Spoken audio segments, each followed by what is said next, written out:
Dans cette vidéo, on va parler des calories et je vais t'expliquer pourquoi une calorie n'est pas égale à une calorie.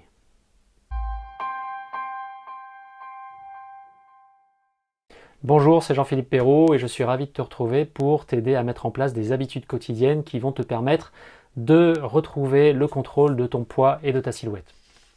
Alors si tu essayes de maigrir depuis un certain temps, tu as sans doute compris le principe, le concept de déficit calorique. C'est un concept qu'il est impératif de comprendre si tu veux perdre du poids. C'est quoi le déficit calorique? C'est le fait de comprendre que pour perdre du poids, tu dois dépenser plus de calories que tu n'en gagnes. C'est-à-dire que tu dois dépenser par l'exercice physique, notamment, et par éventuellement l'augmentation de ton métabolisme de base, tu dois dépenser plus de calories que ce que tu manges, que ce que tu gagnes par l'alimentation. Okay, ce concept il est fondamental quand tu veux perdre du poids, mais il est un petit peu biaisé, c'est-à-dire que tu peux utiliser des tables d'équivalence, tu vois, par rapport à tes aliments et à la quantité d'aliments que tu manges pour savoir combien tu as ingéré de calories. Il y a aussi de plus en plus de personnes qui utilisent des applications sur le téléphone, c'est très bien, ça te permet d'avoir une notion de ce que tu vas consommer comme calories, et c'est très bien au départ, quand on débute c'est parfait parce que ça permet au moins d'avoir un repère, de savoir à peu près où on en est dans la consommation calorique, et voilà, il faut commencer par là, ok. Mais il y a un problème, c'est que une calorie n'est pas égale à une calorie, comme je te le disais.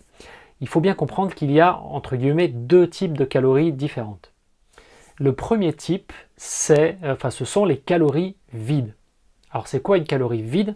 La calorie vide, c'est l'énergie qui t'est apportée par un aliment qui est vide de nutriments, c'est-à-dire un aliment qui n'a aucun intérêt nutritionnel. Comme il est constitué de graisse, de sucre, etc., il va quand même t'apporter des calories, et ce sont des calories que tu vas utiliser pour ton métabolisme ou pour ton activité physique, et l'excédent, tu vas le stocker. Donc, si tu manges beaucoup de calories comme ça, tu vas quand même le stocker. Le problème, c'est que ces aliments n'ont aucun intérêt nutritionnel, c'est-à-dire qu'ils ne nourrissent pas ton corps. Ils t'apportent de l'énergie calorique, mais ils ne nourrissent pas ton corps. Ils ne t'apportent pas de vitamines, de minéraux, ou très peu, ils ne t'apportent pas de fibres, etc. etc. Okay, ça, sont les calories vides, donc ce sont des aliments qui n'ont aucun intérêt nutritionnel et qui pourtant t'apportent des calories que tu vas stocker. Le deuxième type d'aliments, ce sont les aliments à haute densité nutritionnelle. Et ceux-là, au contraire, ils sont très chargés en vitamines, en minéraux, en fibres, en tout ce qui peut être très utile, en acides gras essentiels, en acides aminés essentiels aussi, tout ce qui va permettre à ton corps de rester en bonne santé, de se renouveler, tout ce qui va aider les réactions chimiques et physiques dans ton corps pour rester en bonne santé. Et ces aliments vont aussi forcément t'apporter des calories. Mais tu as donc les calories vides, qui sont apportées par les aliments qui n'ont aucun intérêt nutritionnel, et les calories des aliments à haute densité nutritionnelle. Alors le problème, c'est quoi? Le problème, c'est que quand tu fais tes courses, les industriels n'ont aucun intérêt à te vendre des aliments à haute densité nutritionnelle parce que ce sont des aliments qui leur reviennent cher. Ils ont tout intérêt à te vendre des aliments au contraire à calories vides parce que ce sont des aliments qui sont peu coûteux à produire pour eux et ce sont des aliments sur lesquels ils vont pouvoir dégager une grosse marge et donc faire des bénéfices. Simplement, ils ont trouvé un argument marketing qui est assez efficace.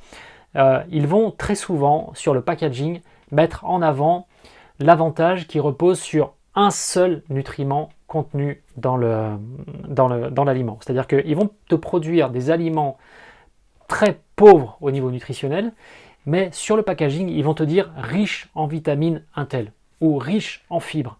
Et effectivement, ce sera le seul intérêt de cet aliment, c'est que peut-être la teneur en fibres sera plus élevée ou peut-être la teneur dans cette vitamine sera plus élevée dans cet aliment. Mais ce sera le seul intérêt nutritionnel, sachant que ces fibres ou cette vitamine, tu peux les trouver ailleurs dans des aliments qui ont bien plus d'intérêt pour te nourrir. Okay, donc ça, c'est l'argument marketing qui a été trouvé et qui est employé tout le temps. Tu peux regarder tous les paquets. Dans 75% des cas, sur les paquets, on te vante le mérite de cet aliment parce qu'il est riche en quelque chose. Ou on te dit au contraire qu'il est pauvre en autre chose, on te dit qu'il est pauvre en graisses saturées. Mais c'est pas parce qu'il est pauvre en graisses saturées qu'il est riche au niveau nutritionnel, parce qu'ils peuvent se vanter là-dessus d'avoir maîtrisé le taux de graisse saturée, mais par contre, ils vont te rajouter des tas de choses qui en font une cochonnerie de cet aliment. Donc attention aux arguments marketing des industriels lorsque tu fais tes courses.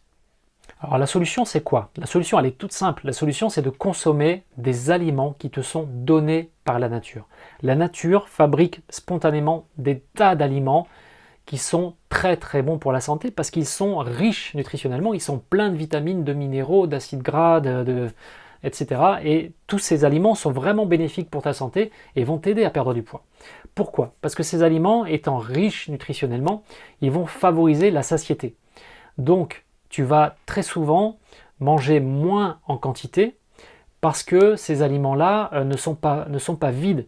Ils t'apportent des choses, ton corps sera nourri, sera vraiment nourri en profondeur, et au bout d'un moment, ton corps il va t'envoyer le signal que stop, il a suffisamment mangé, et tu vas te rendre compte que finalement tu auras consommé moins de calories, moins d'énergie calorique en mangeant des aliments à haute densité nutritionnelle que si tu mangeais des aliments à calories vides. Okay, c'est quelque chose qui fonctionne comme ça, c'est-à-dire que plus ton aliment est naturel et riche, plus il va vite te rassasier et donc moins tu vas consommer de calories. Alors je vais te donner un petit exemple comme ça. Tu as notamment au niveau des céréales. Bon, les céréales, on utilise le blé pour faire la pâte à pizza. Les pizzas industrielles que tu achètes en grande surface, la pizza Margarita par exemple, te fournit 270 kilocalories pour 100 grammes. 270 kilocalories pour 100 grammes. La pizza sicilienne est à environ 240 kilocalories pour 100 grammes. Okay, la pizza Margarita, 270 kilocalories pour 100 grammes. La pizza sicilienne, environ à 240 kilocalories pour 100 grammes. Et le quinoa qui est aussi une céréale qui va te permettre de te rassasier très vite en mangeant sainement. Tu sais combien il t'amène de calories? Le quinoa, 120 kilocalories au 100 grammes. 2 fois moins que la pizza sicilienne et presque 2 fois et demi de moins que la pizza Margarita. Donc pense à ça, des aliments 100% naturels te nourrissent en profondeur, apportent à ton corps tout ce dont il a besoin et t'apportent finalement beaucoup moins d'énergie calorique que ce que les aliments industriels te fournissent. Okay, parce que ce ne sont pas des calories vides. Donc l'intérêt c'est de consommer un maximum d'aliments naturels et pour stocker en fait le moins possible de calories. Les calories, si tu manges du quinoa et que tu consommes 120 kilocalories au 100 grammes, ce sont des calories que tu vas dépenser déjà par ton métabolisme de base et ensuite par ton activité physique dans la journée. Maintenant, si tu manges uniquement des pizzas et des aliments extrêmement riches au niveau calorique comme ça, mais sans aucun apport nutritionnel, tu vas très vite avoir faim. C'est ce qui se passe par exemple quand tu manges au fast-food. Je ne citerai aucune marque, mais quand tu manges au fast-food, tu manges un gros pain, un gros burger, un gros machin, tu as l'impression d'être rassasié, mais ce sont des calories vides. Et 1h30 après, ton estomac, tu le sens plus plein. C'est passé. Alors tu peux être un peu écœuré parce que c'était très gras, très sucré, mais tu pourrais manger parce que ton estomac, il te dit pas que tu es rassasié, d'accord? Parce que c'était des calories vides. Maintenant, si tu manges des légumineuses, si tu manges des céréales saines, non trafiquées, bien là tu vas être rassasié en ayant consommé beaucoup moins de calories, donc tu vas stocker beaucoup moins de calories et produire beaucoup moins de tissus graisseux. Et je voudrais te donner un dernier exemple avec l'ananas. L'ananas, tu peux l'acheter entier, tu peux l'acheter en boîte, déjà en morceaux, et certaines personnes consomment des jus de fruits frais, des jus de fruits en briques au petit déjeuner. L'ananas, si tu achètes un ananas complet, que tu le prépares toi-même, tu vas consommer environ 50 kilocalories au 100 grammes. Un ananas en boîte qui est déjà en morceaux, tu auras à peu près 80 kilocalories au 100 grammes. Donc tu vois que déjà l'apport en calories est beaucoup plus élevé. Et si tu consommes un jus d'ananas le matin, tu vas consommer 180 kilocalories au 100 grammes dans un jus de fruits. Donc est-ce que le jus de fruits est plus sain que l'ananas fruit? Non. Je te déconseille vraiment de boire des jus de fruits en briques le matin au petit déjeuner parce que ce sont des bombes caloriques, ce sont des bombes de sucre et tu n'as pas en plus toutes les fibres et tout ce qui va avec, d'accord? Donc évite vraiment de consommer les jus de fruits. Tu vois qu'on passe de 50 kilocalories au 100 grammes avec le fruit entier pour l'ananas à 180 kilocalories au 100 grammes pour le jus de fruits en boîte. Ok? Donc fais ton choix.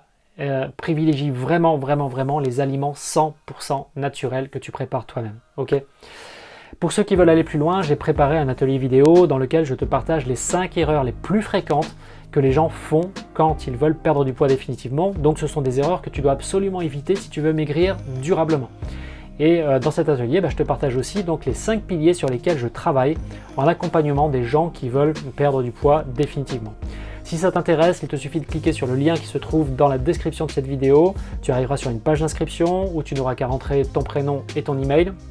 tu recevras un mail de ma part dans ta boîte aux lettres avec l'accès direct à cet atelier vidéo. Si tu ne vois pas mon email dans ta boîte aux lettres, vérifie tes spams, il est possible que mon message passe dans les spams la première fois. Donc je t'invite à rajouter mon adresse mail à ton carnet de contact, ton carnet d'adresse virtuel, pour être sûr de recevoir mes prochains emails. Voilà, je te souhaite une bonne journée et je te dis à très bientôt sur cette chaîne YouTube pour une prochaine vidéo. Ciao!